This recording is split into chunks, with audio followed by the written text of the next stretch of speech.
को ऐसे बूंदी बनाना है। अगर आपको लगता है कि मुझे अंदर नहीं दिखाना चाहिए तो सिंपली आप क्या कर सकते हैं, जिस प्रकार देख रहे हैं लाइन मैंने खींचा है, जैसे झारखंड को मैंने दिखाया है। स्टूडेंट आप भी कक्षा 10वीं के छात्र हैं, आप भी सामाजिक विज्ञान पढ़ते हैं और आप भी सपना है बोर्ड परीक्षा 2024 में सामाजिक विज्ञान में 70 में 70 नंबर पाने का, तो इस वीडियो को बिल्कुल भी आपको स्किप नहीं करना है। ये वीडियो आपके लिए सबसे ज्यादा इंपॉर्टेंट होने वाला है, चूंकि यहाँ पे 70 नंबर आपको तभी मिल सकता है मानचित्र संबंधित प्रश्न आए। चूंकि आप सभी को पता होना चाहिए कि बोर्ड परीक्षा में 10 नंबर का क्या होता है, मानचित्र संबंधी प्रश्न आता है। लेकिन अगर स्टूडेंट होते हैं कि जिनको ये नहीं समझ में आता है कि मानचित्र कैसे भरे, कौन सा प्रश्न क्या होता है, मानचित्र वाले इंपॉर्टेंट होता है जो बोर्ड परीक्षाओं में पूछा जाता है, तो टेंशन लेने की कोई जरूरत नहीं है। चूंकि इस वीडियो में आपको 20 सबसे महत्वपूर्ण मानचित्र संबंधी प्रश्न बताने वाला हूं। मैं इतिहास का भी प्रश्न बताऊंगा और भूगोल का भी प्रश्न बताऊंगा। इन्हीं 20 प्रश्नों में से कोई ना कोई 10 प्रश्न क्या होगा आपके बोर्ड परीक्षा में पूछा जाएगा। ऐसे स्टूडेंटों में शामिल है जिनको मानचित्र बिल्कुल नहीं समझ में आता, उनको ये नहीं पता कि मानचित्र भरने का सही तरीका क्या होता है, कौन कौन से प्रश्न बोर्ड परीक्षा में पूछे जाते हैं। तो इस वीडियो को शुरू से लेकर लास्ट देखिएगा, एक एक प्रश्न को तैयार करिएगा। इसी यहाँ पे मैं क्या करूंगा, जो मेरे पास क्या है 20 सबसे इंपॉर्टेंट प्रश्न, उसका मैं यहाँ पे पहले आंसर आपको बताऊंगा।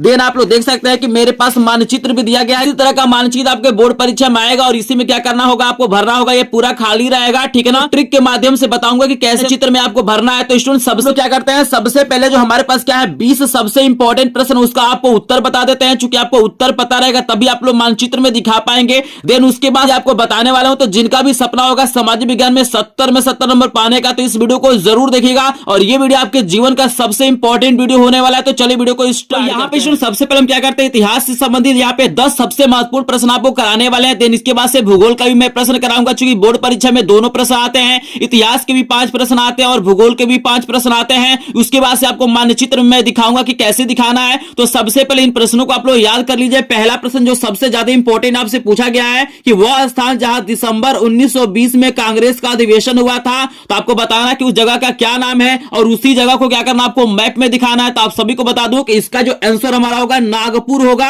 आपको याद रखना है कि दिसंबर 1920 में जो कांग्रेस का अधिवेशन हुआ था वो नागपुर में हुआ था, तो इसका जो करेक्ट आंसर आपका हो जाएगा नागपुर हो जाएगा। अभी मैं मैप में भी आपको दिखाऊंगा कि नागपुर कहां है। सबसे पहले इन प्रश्नों को आप लोग देख लीजिए ताकि आपको बोर्ड परीक्षा में पूरा का पूरा नंबर मिल जाए। देखिए दूसरा प्रश्न आपसे पूछा गया है, वह स्थान जहां पूर्ण स्वराज की मांग का प्रस्ताव पारित हुआ था, तो यहां पे मैं बता दूं कि इसका जो करेक्ट आंसर है लाहौर हो जाएगा। यहीं पे क्या हुआ, लाहौर हो जाएगा। और यही क्या है, वह स्थान है जहां पूर्ण स्वराज की मांग का प्रस्ताव पारित हुआ था। आप सभी को याद रखना है। ये दूसरा प्रश्न है और मैं तीसरा प्रश्न भी दिखा देता हूं, बहुत ही ज्यादा इंपॉर्टेंट प्रश्न है और इन्हीं 20 प्रश्नों में से कोई ना कोई प्रश्न आपके बोर्ड परीक्षा में आने वाला है। वीडियो को बिल्कुल भी आपको स्किप नहीं करना है, क्योंकि आप यूट्यूब पे ढूंढ लीजिएगा, ऐसा वीडियो आपको कहीं भी देखने के लिए नहीं मिलेगा। बहुत सारे लोग वीडियो बनाए हैं लेकिन 4-5 प्रश्न बता देंगे, आपको समझा देंगे, लेकिन कोई भी ऐसा चैनल नहीं है जहां पे मानचित्र से संबंधित 20 प्रश्न कराया गया हो। तो इस वीडियो को ध्यान से देखेंगे, एक एक प्रश्न को समझेंगे। जैसे तीसरा प्रश्न आपको दिया गया है कि वह स्थान जहां जलियांवाला बाग हत्याकांड हुआ था, लगातार ये प्रश्न बोर्ड परीक्षाओं में पूछा जाता है। तो आप सभी को याद रखना है कि उस स्थान का नाम अमृतसर है। अभी मैं आपको मैप में भी दिखाऊंगा कि अमृतसर कहां पे है। पहले इन प्रश्नों का आंसर आप लोग जान लीजिए। यहां पे देखिए पांचवा प्रश्न भी आपको मैं दिखा देता हूं, बहुत ही ज्यादा इंपॉर्टेंट दिया गया है। प्रश्न कह रहा है कि वह स्थान जहां किसान सत्याग्रह हुआ, आपको बताना है कि उस स्थान का क्या नाम है जहां पे किसान सत्याग्रह हुआ था। तो आप सभी को बता दूं कि वह स्थान क्या है, चंपारण है, जो कि बिहार में है, ठीक है ना। उस स्थान का नाम है चंपारण, आपको याद रखना है। बहुत ही ज्यादा इंपॉर्टेंट प्रश्न आपको कराने वाला हूं भूगोल का भी, तो वीडियो को पूरा का पूरा जरूर देखिएगा। यहां पे देख सकते हैं पांचवा प्रश्न आपको बहुत ही ज्यादा इंपॉर्टेंट पूछा गया है, उत्तर प्रदेश का वह स्थान जहां से असहयोग आंदोलन की शुरुआत हुई थी। जो जल्दी से आप लोग कमेंट सेक्शन में भी बताते रहिए। और यहाँ पे मैं बता देता हूं कि इसका जो करेक्ट आंसर आपका हो जाएगा इलाहाबाद हो जाएगा, क्योंकि उस स्थान का नाम क्या है, इलाहाबाद है। तो 5 नंबर प्रश्न का आंसर हो जाएगा इलाहाबाद। आप सभी जानते हैं कि इसका जो नया नाम है वो प्रयागराज है, तो आप चाहे तो प्रयागराज भी लिख सकते हैं, कोई दिक्कत यहां पे नहीं है, ठीक है ना। इसी को हम लोग क्या बोलते हैं, प्रयागराज भी बोलते हैं, आपको याद रखना है। चलिए यहाँ पे 6 नंबर का जो प्रश्न आपको तैयार करना है, सबसे ज्यादा इंपॉर्टेंट प्रश्न ये भी है, क्योंकि इस वीडियो का जो भी प्रश्न है बहुत ही ज्यादा इंपॉर्टेंट है और इसी में से कोई ना कोई 10 प्रश्न आपके बोर्ड परीक्षा में पूछा जाएगा। 20 प्रश्न कराने वाला हूं, केवल 20 प्रश्न देख लेते हैं। तो मान के चलिए आपका मानचित्रकार का यहाँ पे प्रश्न तैयार हो गया। नंबर का प्रश्न है कि सर्वप्रथम नमक कहां बनाया गया था। आपको बताना कि पहली बार नमक कहां पे बनाया गया था। तो आप सभी को याद रखना है कि उस स्थान का नाम क्या है, डांडी है। मैप में भी अभी आपको दिखाऊंगा ट्रिक के माध्यम से कि कैसे आपको भरना है। 7 नंबर का प्रश्न आपको तैयार करना है कि उत्तर प्रदेश की राजधानी का नाम लिखिए। तो आप सभी को पता है कि उत्तर प्रदेश की राजधानी कहां है, लखनऊ है। तो यहां पे आपको लिख देना है लखनऊ। ठीक है ना, यही क्या हो जाएगा 7 नंबर प्रश्न का आंसर हो जाएगा। चलिए आपको 8 नंबर प्रश्न दिखा देते हैं। यहाँ पे देख सकते हैं 8 नंबर का प्रश्न आपको दिया गया, बहुत ही ज्यादा इंपॉर्टेंट दिया गया है। जहां सर्वप्रथम सविना अवज्ञा आंदोलन हुआ था, तो आपको याद रखना है कि उस स्थान का नाम क्या है, डांडी है। ठीक है ना, ये भी प्रश्न बहुत ही ज्यादा इंपॉर्टेंट है, लगातार बोर्ड परीक्षाओं में पूछा जाता है। चलिए आपको 9 नंबर का प्रश्न दिखा देते हैं, उसके बाद आपको भूगोल का प्रश्न दिखाएंगे और देन आपको मानचित्र में बताएंगे कि कैसे आपको भरना है। एक एक प्रश्न को बिल्कुल ध्यान से समझिएगा। आपके सामने 9 नंबर का प्रश्न भी आ गया है। प्रश्न कह रहा है कि वह स्थान जहां चंद्रशेखर आजाद शहीद हुए थे, आपको बताना है कि उस स्थान का नाम क्या है। तो आप सभी को याद रखना है कि उस स्थान का नाम प्रयागराज यानी इलाहाबाद है। तो यहां पर हम लिख देते हैं इलाहाबाद, आप चाहे तो प्रयागराज भी लिख सकते हैं, इसमें कोई दिक्कत नहीं है। फिर देखिएगा अगला प्रश्न आपसे जो सबसे ज्यादा इंपॉर्टेंट पूछा गया है कि वह स्थान जहां चौरी चौरा हत्याकांड हुआ था, तो यह भी प्रश्न बहुत ही ज्यादा इंपॉर्टेंट है। आपको याद रखना है उस स्थान का नाम क्या है, गोरखपुर है। ठीक है ना, अभी मैं मैप के माध्यम से भी आपको बताऊंगा कि गोरखपुर कहां है, कैसे आपको मैप में दिखाना है, तो पूरा वीडियो जरूर देखिएगा। आपको 10 सबसे ज्यादा इंपॉर्टेंट मैंने क्या किया, इतिहास का प्रश्न करा दिया। इसे कोई ना कोई 5 प्रश्न आपका बोर्ड परीक्षा में पूछा जा सकता है, और देन इसके बाद से जो प्रश्न आता है आपको भूगोल से संबंधित आता है। तो चलिए आप भूगोल मानचित्र संबंधित प्रश्न भी आपको करा देते हैं। तो यहाँ पे देखिए पहला प्रश्न जो सबसे ज्यादा इंपॉर्टेंट आपको तैयार करना है कि लौ इस्पात उद्योग के किसी एक केंद्र का नाम आपको बताना है। तो आप सभी को बता दूं कि सबसे जो महत्वपूर्ण यहाँ पे क्या है, लौ इस्पात केंद्र का जो नाम है वो भिलाई है। आपको याद रखना इसका नाम क्या है, भिलाई है, जो कि छत्तीसगढ़ में स्थित है। अभी मानचित्र में भी आपको दिखाऊंगा, तो वीडियो को बिल्कुल भी आप लोग स्किप मत करिए। सबसे पहले आंसर जान लीजिए, क्योंकि आपको उत्तर पता रहेगा तभी आप लोग मानचित्र में दिखा पाएंगे। यहाँ पे देखिए दूसरा प्रश्न जो आपको तैयार करना है, नरौरा परमाणु केंद्र किस राज्य में स्थित है। आपको बताना है कि जो नरौरा परमाणु केंद्र है वो किस राज्य में स्थित है। तो आप सभी को बता दूं ये जो है बुलंदशहर में है, जो उत्तर प्रदेश में है। तो यहां पे इसका नाम हो जाएगा बुलंदशहर। बुलंदशहर उत्तर प्रदेश में क्या है, स्थित है। आपको याद रखना है, इसका जो करेक्ट आंसर हो जाएगा बुलंदशहर उत्तर प्रदेश। ठीक है ना, चलिए अगला जो प्रश्न आपको तैयार करना है बहुत ही ज्यादा इंपॉर्टेंट है, लगातार बोर्ड परीक्षाओं में पूछा गया है। प्रश्न है कि टिहरी बांध किस नदी पर निर्मित है। आपको बताना है कि टिहरी बांध पर निर्मित है, इसको भी मैं मैप में दिखाऊंगा। तो आप सभी को बता दूं कि जो टिहरी बांध है वो भागीरथी, यहां पे मैं लिख देता हूं भागीरथी, एवं एक और है आपका विलंगना के संगम पे है, के संगम पर है। आपको याद रखना जो टिहरी बांध बनाया गया है वो भागीरथी नदी एवं विलंगना जो आपका नदी है, इसके दोनों के जहां पे संगम है वहीं पे क्या किया गया, इसको बनाया गया। आपको याद रखना है। चलिए चौथा जो प्रश्न सबसे ज्यादा इंपॉर्टेंट है वो भी आपको करा देते हैं। ध्यान से प्रश्न को देखिएगा, क्योंकि ऐसा वीडियो आपको किसी भी यूट्यूब चैनल पे आप लोग ढूंढ लेंगे नहीं मिलेगा। क्योंकि इस वीडियो में 20 मैंने प्रश्न कराया है और 20 प्रश्न अभी तक कोई नहीं कराया है। तो वीडियो को शुरू से लेकर लास्ट तक देखिएगा। यहाँ पे देखिए चौथा प्रश्न आपसे पूछा गया है कि मैग्नीज उत्पादन एक महत्वपूर्ण क्षेत्र का आपको नाम बताना है। तो आप सभी को बता दूं उस क्षेत्र का नाम क्या है, झारखंड है। आपको याद रखना है झारखंड, आपको याद रखना है। अभी मैप के द्वारा भी आपको दिखाऊंगा कि झारखंड कहां पे है, कैसे मैप में दिखाएंगे। यहां पे 5वां प्रश्न आपको देख लेना है। 5वां प्रश्न भी बहुत ही ज्यादा इंपॉर्टेंट है। प्रश्न क्या रहा है कि उस राज्य का नाम लिखिए जहां सलाल बांध स्थित है। आपको बताना है कि किस जगह सलाल बांध स्थित है। तो आप सभी को बता दूं कि जो सलाल बांध है वो जम्मू कश्मीर में है। कहां पे है, जम्मू कश्मीर में है। आपको याद रखना है, बहुत ही ज्यादा इंपॉर्टेंट प्रश्न है। चलिए इसके बाद से जो अगला प्रश्न आपको तैयार करना है 6 नंबर का, ये प्रश्न आपको दिया गया है, ध्यान से देख सकते हैं। दिया गया है कि खनिज तेल का सबसे ज्यादा उत्पादन किस राज्य में होता है, नाम लिखिए। तो आप सभी को मैं बता दूं यहाँ पे 6 नंबर प्रश्न का आंसर हो जाएगा गुजरात। आपको याद रखना है कि गुजरात राज्य में आपको याद रखना है सबसे ज्यादा यहाँ पे क्या होता है, खनिज तेल का उत्पादन होता है। ये प्रश्न समझ में आ रहा होगा। बिल्कुल आप लोग मैप का टेंशन मत लीजिए, एक एक प्रश्न को मैं मैप में दिखाऊंगा कि कैसे आपको दिखाना है। चलिए आपको 7 नंबर का प्रश्न दिखा देते हैं, क्या तैयार करना है। जो प्रश्न तैयार करना है कि पश्चिमी बंगाल के एक समुद्री पत्तन का मतलब बंदरगाह होता है, का नाम लिखिए। ये भी बहुत ही ज्यादा इंपॉर्टेंट है, कोलकाता हो जाएगा। यही क्या हो जाएगा, इसका आंसर हो जाएगा। तो यहाँ पे हम लोग लिख देंगे कोलकाता। ठीक है ना, यही क्या है, पश्चिमी बंगाल का एक समुद्री बंदरगाह है। आपको याद रखना है। अगला प्रश्न जो आपको तैयार करना है ये भी बहुत ही ज्यादा इंपॉर्टेंट है। प्रश्न कह रहा है कि भारत के एक जूट उत्पादक राज्य का नाम लिखिए। तो यहां पे मैं बता दूं कि इसका करेक्ट आंसर पश्चिम बंगाल हो जाएगा। यहां पे आपको लिखना है पश्चिम बंगाल, यहां पे क्या करना है, आपको लिख लेना है, यही इसका करेक्ट आंसर हो जाएगा। और यहां पे देख सकते हैं 9 नंबर का जो प्रश्न है बहुत ही ज्यादा इंपॉर्टेंट दिया गया है। प्रश्न कह रहा है कि छत्तीसगढ़ की राजधानी का नाम लिखिए। आपको बताना है कि छत्तीसगढ़ की राजधानी क्या है, चूंकि बोर्ड परीक्षा में मैं राजधानी भी देता आपको दिखाने के लिए। तो यहाँ पे बता दो कि छत्तीसगढ़ की जो राजधानी है वो रायपुर है, आपको याद रखना है, ठीक है ना। कुछ राजधानियों को भी आपको याद रखना है, बहुत सारी राजधानियां आपसे पूछी जाती है। यहाँ पे देखिए 10 नंबर प्रश्न आपको दिया गया कि महानदी किस सागर में गिरती है, बहुत ही ज्यादा इंपॉर्टेंट है और लगातार बोर्ड परीक्षाओं में पूछा जाता है, इसलिए 2024 के लिए बहुत ही ज्यादा इंपॉर्टेंट प्रश्न है। तो यहाँ पे लगभग मैंने 19 प्रश्नों का आंसर बता दिया है, लेकिन यहाँ पे क्या करना है स्टूडेंट, यहाँ पे कमेंट सेक्शन में आपको बताना है कि महानदी किस सागर में गिरती है, आपको आंसर बताना है और यह भी बताना है कि मानचित्र में कहां पे होगा। अगर इस प्रश्न का आंसर आप लोग बताएंगे तो मुझे पता चलेगा कि आपका भी सपना है सामाजिक विज्ञान में 70 नंबर पाने का। तो जिन भी स्टूडेंट का क्या होगा, सपना होगा सामाजिक विज्ञान में 70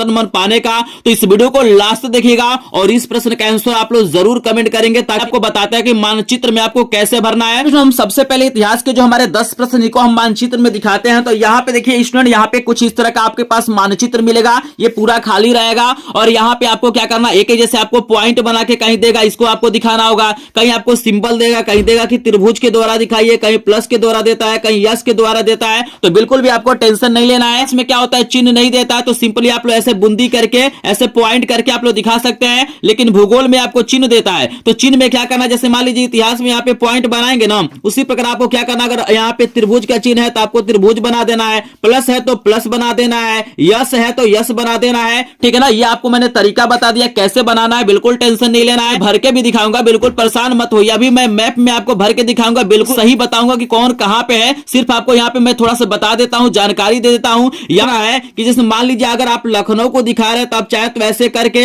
यहाँ पे आप लोग लखनऊ लिख सकते हैं, ठीक है ना। यहाँ पे आप लोग लखनऊ लिख सकते हैं। आप चाहें अगर मानचित्र में आपको लगता है कि मानचित्र में मुझे नहीं लिखना चाहिए, आपको जगह नहीं मिलता है, तो इस प्रकार का एक सीधा ऐसे लाइन खींच लिए बाहर और यहाँ पे आपको लिख देना है लखनऊ, कुछ नहीं करना है। यहाँ पे सिंपली बाहर भी लिख सकते हैं, अंदर भी लिख सकते हैं, तो ये आपके ऊपर डिपेंड करता है कि कहां पे लिखते हैं। ये आपको मानचित्र में दिखा देते हैं कि कौन कहां पे है। इसमें हमारा देखिए पहले का जो आंसर है हमारा क्या है, नागपुर है। तो चलिए आपको मानचित्र में दिखाते हैं कि नागपुर कहां पे है। तो यहाँ पे देखिए ऑलरेडी मैंने भर लिया है ताकि आपका थोड़ा सा समय यहाँ पे बच जाए। यहाँ पे देखिए आपका नागपुर है, तो यहाँ पे आपको ऐसे पॉइंट बना देना है और आप चाहे तो ऊपर भी नागपुर लिख सकते हैं, मतलब अगर जगह है तो आप यहाँ पे नागपुर लिख सकते हैं, यहाँ पे नागपुर लिख सकते हैं, कोई दिक्कत नहीं है, लेकिन आपको ऐसे बूंदी बनाना है। अगर आपको लगता है कि मुझे अंदर नहीं दिखाना चाहिए तो सिंपली आप क्या कर सकते हैं, जिस प्रकार देख रहे हैं लाइन मैंने खींचा है, जैसे झारखंड को मैंने दिखाया है कि यहाँ पे मैंने लाइन खींचा है, उसी प्रकार आप यहाँ पे एरो खींच के आप चाहे तो इधर दिखा सकते हैं, चाहे तो आप इधर दिखा सकते हैं, इसमें कोई दिक्कत नहीं है। लेकिन आपको जो भी दिखाना वो साफ साफ दिखाना सकते हैं, सारी चीज मैंने आपको दिखा, यहाँ पे मैंने लिखा है। तो पहला आप लोग समझ गए कि नागपुर आपका यहाँ पे। दूसरा प्रश्न का आंसर आपको दिखा देते हैं कहां पे है। दूसरा प्रश्न हमारा क्या है, लाहौर है। देख सकते हैं दूसरे प्रश्न का आंसर लाहौर है। आप सभी को पता है कि जो लाहौर है वो पाकिस्तान में है। तो यहाँ पे देख सकते हैं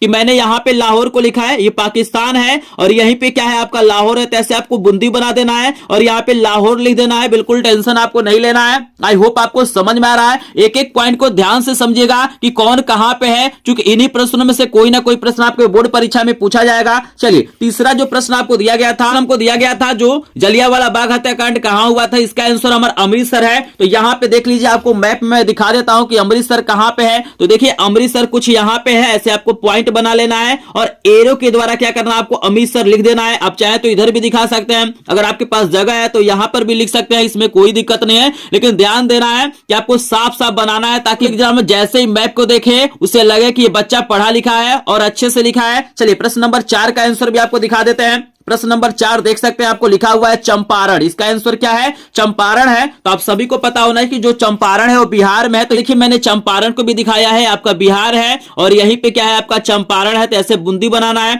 आप चाहे तो यहां पर भी चंपारण लिख सकते हैं, कोई दिक्कत नहीं है, लेकिन मैंने एरो के द्वारा इसको दिखा दिया है ताकि और अच्छे से आपको दिखाई दे। चलिए अगला प्रश्न का आंसर भी आपको दिखा देते हैं। अगला प्रश्न आपको दिया गया है, इसका आंसर हमारा इलाहाबाद यानी प्रयागराज है। तो ये उत्तर प्रदेश में है, तो ये आपका यूपी है, ठीक है ना। और यहाँ पे उत्तर प्रदेश में ये आपको दिखाना है। तो देख सकते हैं कि ये यूपी है, उत्तर प्रदेश है और उत्तर प्रदेश में ही प्रयागराज है। तो यहाँ पे देखिए मैंने ऐसे बूंदी किया है और यहाँ पे मैंने इलाहाबाद लिख दिया है। अगर जगह है तो आप अंदर लिखिए, नई जगह आप एरो के द्वारा भी एरो ऐसे बना के यहाँ पे बाहर भी लिख सकते हैं, इसमें कोई दिक्कत नहीं है। लेकिन आपको समझ में आ रहा होगा कि इलाहाबाद कहाँ पे है। चलिए आपको नेक्स्ट प्रश्न दिखा देते हैं। 6 नंबर प्रश्न, इसका आंसर हमारा डांडी है। तो डांडी को भी आपको दिखा देते हैं कहाँ पे है। डांडी आई थिंक गुजरात वगैरह में है। तो यहाँ पे देख सकते हैं कुछ यहाँ पे क्या है आपका बूंदी बनाना है और इस तरह से डांडी लिख देना है। यहीं पे डांडी है कि हमसे यहाँ पे अगर कोई मिस्टेक हो गया, हो सकता है मैंने गलत दिखा दिया हो, तो आप लोग कमेंट सेक्शन में जरूर बताइएगा। वैसे मैंने कोशिश किया है सही दिखाने के लिए, लेकिन हो भी सकता है कि कुछ अगर गलती हमसे हो गया हो, तो आप लोग कमेंट सेक्शन में जरूर बताइएगा।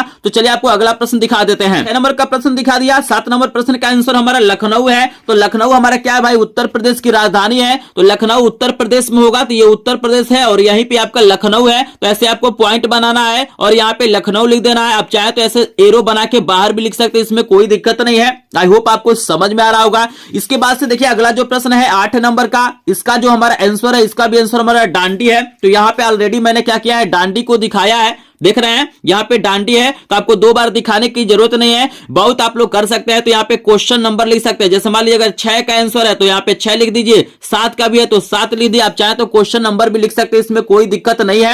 आई होप आपको समझ में आ रहा होगा। चलिए आपको अगला प्रश्न दिखाते हैं क्या है। नंबर प्रश्न का आंसर हमारा इलाहाबाद है, तो इसको भी हमने ऑलरेडी यहाँ पे दिखाया है। तो ये देख सकते हैं इलाहाबाद है। आप चाहे तो प्रश्न का नंबर लिख सकते हैं, सबसे बेहतरीन होगा ताकि एग्जामिनर को कोई कंफ्यूजन ना हो। तो आप लोग नंबर लिख दीजिएगा। जैसे 9 नंबर है तो यहाँ पे 9 नंबर लिख देना है। किसी का भी प्रश्न है और किसी और का भी आंसर है तो उस प्रश्न का भी आप लोग नंबर लिख देंगे। आई होप आपको समझ में आ रहा होगा। चलिए इसका जो 10 नंबर का प्रश्न है, इसका आंसर हमारा गोरखपुर है। तो आपको मैं दिखा देता हूं, गोरखपुर यूपी में है। तो ये आपका उत्तर प्रदेश है। इसी में इलाहाबाद, इसी में इलाहाबाद भी है, इसी में लखनऊ है भी है। तो यहाँ पे देख सकते हैं मैंने गोरखपुर को दिखाया, यहाँ पे मैंने पॉइंट बनाया है और यहाँ पे जगह नहीं था तो मैंने एक तीर के द्वारा क्या किया, यहाँ पे गोरखपुर को लिख दिया है। आई होप आपको समझ में आ रहा होगा। कहीं भी डाउट होगा तो एक बार कमेंट सेक्शन में जरूर बताइएगा। चलिए आपको नेक्स्ट प्रश्न दिखा देते हैं। तो यहाँ पे हमारा इतिहास का प्रश्न 10 खत्म हो जाता है और इसके बाद से हमारा चालू होता है भूगोल का प्रश्न। और यहाँ पे देखिएगा भूगोल के प्रश्न में जो पहला आपको दिया गया है भिलाई दिया गया है और मैंने आपको बताया कि जो भिलाई आपका है वो छत्तीसगढ़ में है। एक चीज और आपको याद रखना है कि इसमें जो प्रश्न आते हैं जनरली यहाँ पे सिंबल देते हैं। जैसे मान लीजिए कहीं त्रिभुज के द्वारा देता है,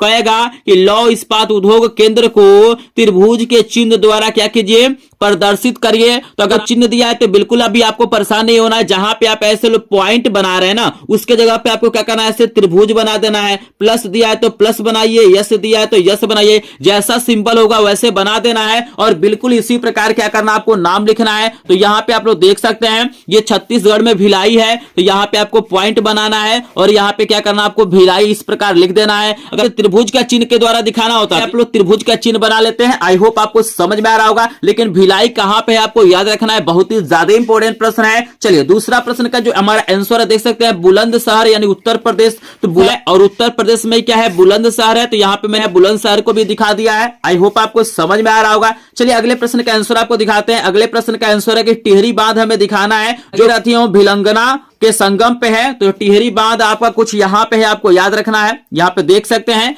यहाँ पे क्या है, भागीरथी एवं विलंगना हमारा क्या है, ये नदी है और यहीं पे आपका टिहरी बांध बना हुआ। तो इस तरह से पॉइंट करके ऐसे आपको दिखा देना है। टिहरी बांध बहुत ज्यादा पूछा जाता है तो इसको थोड़ा सा ध्यान से आप लोग देख लीजिए। चलिए अगला प्रश्न जो आपको दिया गया है इसका आंसर हमारा झारखंड है। देख सकते हैं इसका आंसर क्या है, झारखंड है। तो झारखंड को भी आपको मैं दिखा देता हूं कि झारखंड कहां पे है। तो आप लोग देख लीजिए झारखंड यहाँ पे है। तो इस तरीके से आपको एरो बना के आपको झारखंड को लिख लेना है। अगला प्रश्न आपको दिखा देते हैं। अगला जो प्रश्न हमारा है इसका आंसर हमारा क्या है, जम्मू कश्मीर है। तो भाई आप सभी जानते हैं कि ऊपर हमारा जम्मू कश्मीर है, तो ये हमारा जम्मू कश्मीर है। तो हमने यहाँ पे जम्मू कश्मीर को लिख लिया है। आई होप आपको समझ में आ रहा होगा। अगर आपको किसी सिंबल के द्वारा दिखाना है तो यहाँ पे सिंबल को बना दीजिए, सिंपली कुछ नहीं करना है। चलिए अगला प्रश्न का जो हमारा आंसर है देख सकते हैं वो गुजरात है। यहाँ पे आपको डांडी के आसपास हमारा क्या है, गुजरात है। तो ये आपका गुजरात है। तो ऐसे सिंबल के द्वारा मैंने दिखा दिया है। आई होप आपको समझ में आ रहा होगा। अगले प्रश्न का आंसर दिखा देते हैं। जो 7 नंबर प्रश्न है इसका हमारा आंसर क्या है, कोलकाता है। तो आपको मैं दिखा देता हूं कि कोलकाता कहां पे है। तो आप लोग देख सकते हैं ये आपका क्या है, कोलकाता है।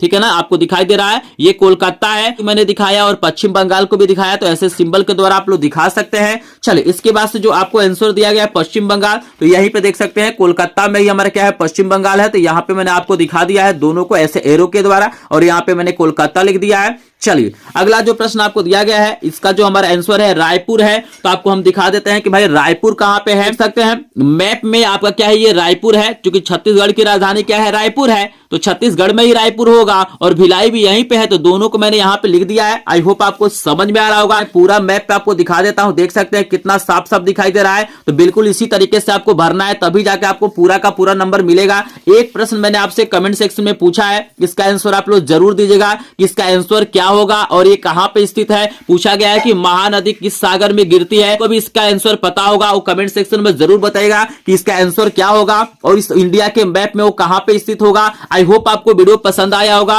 वीडियो पसंद आया होगा तो वीडियो को एक बार लाइक करेंगे। चैनल पे नए होंगे तो चैनल को सब्सक्राइब जरूर करिएगा, क्योंकि आपका लाइक शेयर सब्सक्राइब ही हमारा क्या होता है, मोटिवेशन होता है। और इस चैनल पे क्या कहता है, डेली लाइव क्लास के माध्यम से, रिकॉर्डेड वीडियो के माध्यम से, पीडीएफ के माध्यम से बोर्ड परीक्षा की तैयारी कराया जाता है सभी विषयों का बिल्कुल फ्री में। तो हमारे को भी ज्वाइन कर लीजिएगा और डेली आप लोग लाइव क्लास ज्वाइन कीजिएगा। दो कि ये हमारा पार्ट 2 का वीडियो था, मैप से संबंधित जो प्रश्न था ये पार्ट 2 का। अगर आप पार्ट 1 का वीडियो आपने नहीं देखा है तो स्क्रीन पे आपको वीडियो आ रहा है, उसको क्लिक करके देख सकते हैं, या डिस्क्रिप्शन में लिंक दिया गया है, पार्ट 1 के वीडियो को जरूर देखिएगा। यानी 40 में सबसे महत्वपूर्ण प्रश्न बताया हूं, अगर 40 को तैयार कर लेते हैं तो इसी में से कोई ना कोई 10 प्रश्न आपके बोर्ड परीक्षा में आने वाला है, तो इस वीडियो को भी जरूर देखिएगा। चलिए मिलते हैं नेक्स्ट वीडियो में, तब तक के लिए आप सभी का धन्यवाद।